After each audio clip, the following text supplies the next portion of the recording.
pemeriksaan ginekologi dalam ilmu kebidanan dan kandungan. Di mana pemeriksaan ginekologi itu digunakan, kita lakukan untuk mengetahui apakah ada kelainan pada organ genitalia internal dan eksternal pada seorang wanita. Pemeriksaan ginekologi pertama yang kita lakukan adalah pemeriksaan luar. Pemeriksaan luar itu kita melihat bagaimana abdomennya, apakah datar, apakah cembung atau cekung, kemudian apakah ada stri atau bekas operasi, kemudian pada daerah vulva, kita lihat apakah ada massa di vulvanya, apakah ada kemerahan, bagaimana pertumbuhan rambut pubisnya, bagaimana mons venerisnya. Di situ dilakukan dinilai pada saat pemeriksaan luar. Pada anus juga apakah ditemukan hemoroid atau tidak. Pada pemeriksaan luar, kita juga bisa melakukan pemeriksaan palpasi dengan meraba di atas simpisis, apakah ada pembesaran dari fundus uteri, apakah ada massa di kedua aneksa parametrium kanan dan kiri. Jika ditemukan pembesaran uterus, kita harus bisa mendeskripsikan seberapa besar pembesaran uterus tersebut. Misalnya 2 jari di atas simpisis, 3 jari di atas simpisis, setengah pusat simpisis, atau setinggi pusat gitu ya. Kemudian untuk kalau kita meraba ada massa, kita harus mendeskripsikan massa tersebut. Misalnya massanya berada dengan batas massa kenyal, padat, atau kistik. Kemudian apakah ada permukaannya rata, apakah ada nyeri tekan, apakah mobile atau tidak. Dan ditentukan batasnya, misalnya ada massa dengan batas atas setinggi pusat, batas bawah simpisis, batas kanan linea mid clavicularis dextra misal, batas kirinya linea mid scapularis sinistra, dan diukur berapa senti, apakah 10 kali, berapa panjangnya, berapa lebarnya, 5 kali 10, 2 kali 5 misalnya. Kemudian untuk pemeriksaan selanjutnya ada pemeriksaan bimanual. Sebelumnya kita lakukan pemeriksaan spekulo. Jadi setelah melakukan pemeriksaan luar, kita melakukan pemeriksaan dalam. Pemeriksaan dalam itu dengan menggunakan, pertama adalah pemeriksaan in spekulo. Kita menggunakan ini namanya sensor bebek. Ada insertan dalam sensor bebek, kemudian ada duct steril, kemudian ini ada pencil clamp untuk mengambil kasa, membersihkan bagian vagina dan cervixnya. Sebelumnya tetap kita lakukan anamnesis terlebih dahulu, misalnya identitas pasiennya, usia, apa keluhannya ya, kemudian kualitasnya bagaimana. Kalau dia masih perawan atau belum menikah, artinya kita tidak bisa melakukan pemeriksaan dalam ya, cukup dengan pemeriksaan rectal touche. Nah, tapi kalau dia yang sudah menikah, bisa kita lakukan pemeriksaan dalam, yaitu in speculo dan bimanual, kemudian rectal vagina. Di pemeriksaan dalam in speculo kita lakukan sebelumnya pasien diminta untuk bersih-bersih. Jadi untuk buang air kecil dulu, untuk memasukkan kandung kencingnya. Kalaupun pasien tidak bisa memasukkan kandung kencing, kita bisa lakukan kateterisasi. Setelah pasien merasa nyaman, kita posisikan pasien dalam keadaan litotomi, kedua litotomi atau mengangkang kalau bahasa Indonesianya. Kemudian pemeriksa berada di depan vulva, menghadap vulva pasien. Kemudian kita lakukan aseptik antiseptik. Yang pertama kita lakukan cuci tangan, ya. Cuci tangan 7 langkah, 6 langkah, 7 langkah sekarang. 7 langkah cuci tangan, ya, di air mengalir boleh atau menggunakan alkohol. cuci tangan.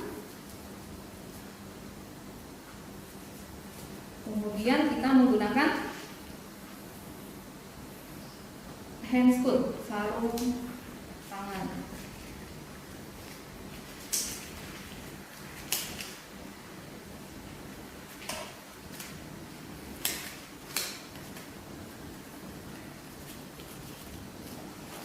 Pemeriksaan ginekologi dilakukan dengan duduk ya, tidak berdiri.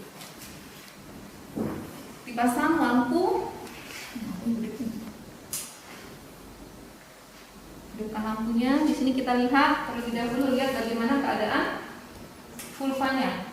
Apakah bagaimana pertumbuhan dari rambut pubisnya, apakah ada massa di mos pubisnya, bagaimana labia mayoranya, apakah ada massa, ataukah ada tampak warna yang tidak sama dengan warna sekitarnya. Kemudian kita lakukan tindakan aseptik antiseptik menggunakan povidone iodine. Pemeriksaannya bisa pakai tangan langsung, bisa pakai tangan langsung atau pakai Pencerflex. Ya. Jadi kita lakukan pemeriksaan dengan cara memutar dari dalam keluar seperti ini. Dari dalam kemudian kita bawa keluar. Pemeriksaan cukup pada aseptiknya pada daerah vulva saja, vulva di sekitarnya. Atau bisa juga dilakukan dengan membersihkan dari atas ke bawah.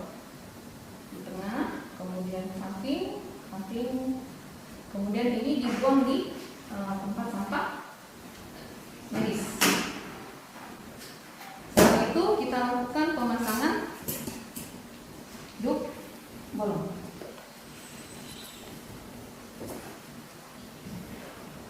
Ya, kita lakukan pemasangan inspekulo dipegang dengan tangan kanan.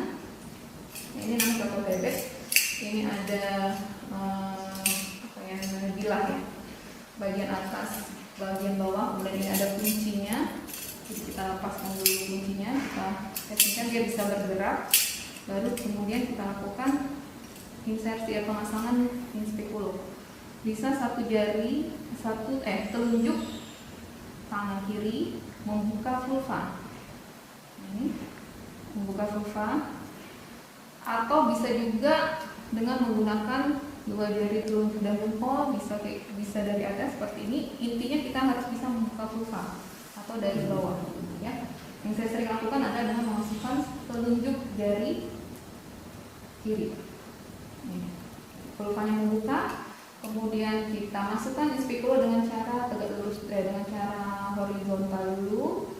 Masukkan, kemudian sambil dimasukkan kita putar.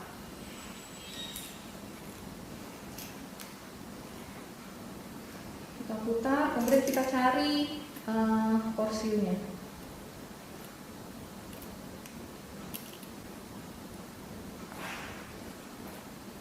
Porsio tampak, baru kita lakukan penguncian. Ini seharusnya ada manekin porsio, biar enak ya. Ini porsio, ada manekin porsio. Kita lakukan pemasangan. Kalau sudah tampak porsionya, kita lakukan penguncian. Ini bisa kita lihat bagaimana dinding vaginanya, dinding vagina kanan kirinya, atas bawah, apakah ada keputihan, apakah banyak sekret, apakah ada kemerahan atau ada luka.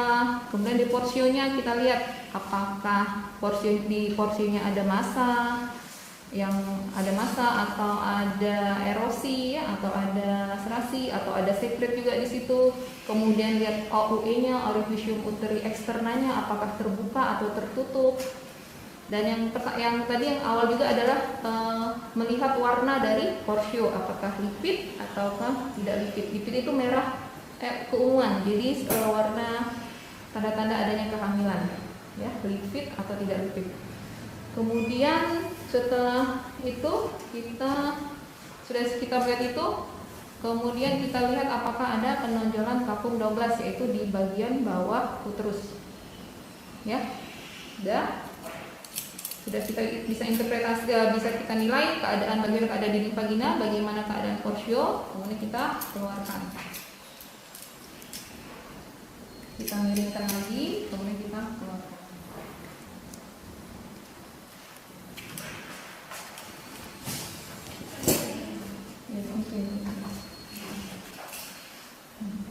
Ini gambaran porsio. Jadi ketika berada di dalam, in speculo kita tadi seperti masuk, kemudian kita posisikan dia vertikal, kita mencari gambaran porsio seperti ini. Nah, kalau kita sudah dapat porsio ini, baru kita kunci, baru kita deskripsikan bagaimana porsionya ya, yang seperti tadi.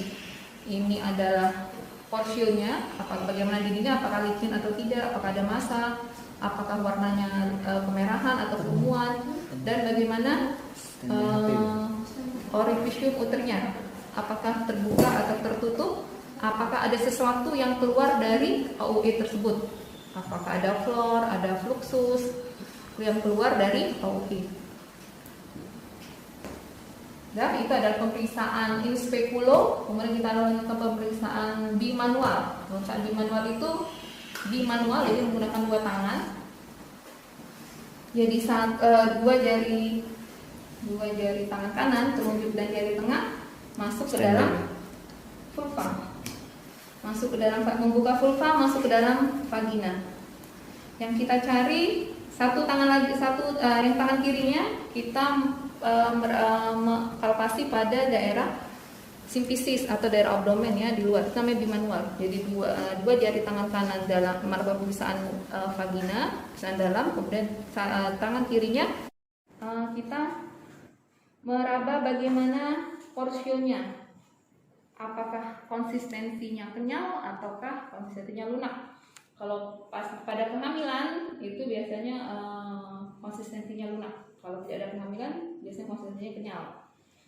Kita raba porsionya, kemudian kita raba OUE-nya juga, apakah ada pembukaan atau tidak. Kemudian apakah kita meraba sesuatu dari OUE-nya, apakah teraba massa atau tidak di OUE-nya. Kemudian kita nilai uterusnya. Jadi uterus itu kita letakkan tangan kita di bawah, di atas, di fornix anterior ya, di atas dari porsio. Kita nilai bagaimana posisi dari uterus. Jadi kalau yang tangan yang di dalam berada di fornix anterior, tangan yang di luar memegang simfisis. Kalau kita meraba ada pundus uteri di luar, teraba, kita ketemukan tangan di dalam dengan yang di luar, teraba pundus uteri, artinya itu posisi dari uterusnya adalah antopleksi. Ya, uterus itu besarnya sekitar kalau usia kehamilan kalau tidak hamil itu mungkin sebesar telur ayam ya, kayak buah pir kecil gitu ya. Atau dia tidak akan dia tidak akan kita raba di atas simfisis. Jadi uterus itu adalah organ di dalam pelvis. Jadi dia tidak akan teraba di atas simfisis. Jadi kita bisa menentukan apakah kalau dia teraba korpusnya di atas, artinya kita kemungkinan posisinya antopleksi. Kemudian kita goyang, apakah mobilitasnya, pergerakan dari uterusnya normal atau tidak, karena ada uterus yang terfiksir, kemungkinan ada sesuatu. Seharusnya uterus itu dalam keadaan mobile ya, mudah digerakkan, bisa digerakkan, dan apakah ada rasa nyeri atau tidak.